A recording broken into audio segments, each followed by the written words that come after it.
Greetings friends, welcome back to the Pandotronics video homework guide for probability and stochastics. Today we will be working on number 5 of homework 1, made available on the first week of spring 2022. Alright, so here we have 100 people that are waiting for a blood test for a kind of a disease. And so the probability for that one person to test positive is 0.1 or 10%. So we have two tests. We have method 1, which is quite clear cut, one by one, 100 tests, because there's 100 people. However, we're going into a more complicated area via method 2, where we divide 100 people into 10 groups, where 10 people get their blood mixed together. That kind of sounds pretty gross, but alright. And well, anyways, if this mixture results negative, then everyone in this group is negative. It sounds pretty good. And if it's positive, then we test each person one by one on this group of 10. So that results in 1 plus 10, 11 tests. So our question here is to find out on average what number of tests do we need to go by the second method, and hopefully on average we won't exactly need to do more than 100 tests. So let's get down to it. So first we have, let's write it out, method 2. We have 100 people divided by 10 groups, and that gives us 10. And so we get a probability of negative. So we can't forget that, like within like a group of 10 people, there are 10 people, and each of them has like a chance to test positive or negative.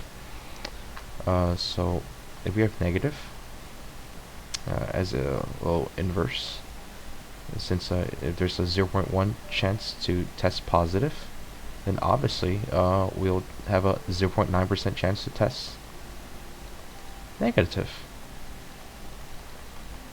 That sounds easy enough, right? Alright, so we're gonna write it this way. So the probability of negative is 0.9, and we'll have an exponent of 10 for we have 10 people in a group once again. And the probability of positive is quite simple. It's basically just 1 minus probability of negative, or 1 minus 0.9 to 10. So if we were to determine the average tests we need to take for method 2, that would simply be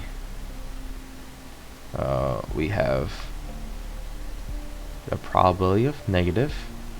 So essentially, going back here, if we have everyone that's negative within a mixture, then great, we only need to do one test. However, we're compounding this, by the way. However, if we have a person that's positive, so we have probability positive. If that happens, then we'll multiply everything by 11, because we will be dealing with 11 tests by then. So yeah, so keep it on track. You can't forget, this is basically within one group. So if we unravel it after all that, you just simply multiply everything by 10 to get back our 100. Alright, so So bust out your calculators. I already did the funny calculations beforehand, so yeah. We have 0.9 to the 10th. That's gonna get us 0.348. That's multiplying by 1, by the way. So if we have and so we have 1 minus 0.9 to the 10th, and we'll multiply that by 11. If we do all that calculations, that should get us about 7.164 times 10. And what these two are gonna basically give us is 7.513. Multiply that by 10. That'll equate to 75.13. So rounding and all that stuff, we have our answer here. So on the average, it'll take us like around 75 tests to perform the second method. Sometimes we may get lucky, sometimes we get not so lucky, but by probability's sake, 75 tests. Thank you for watching, and I hope to see you again on the next video next week.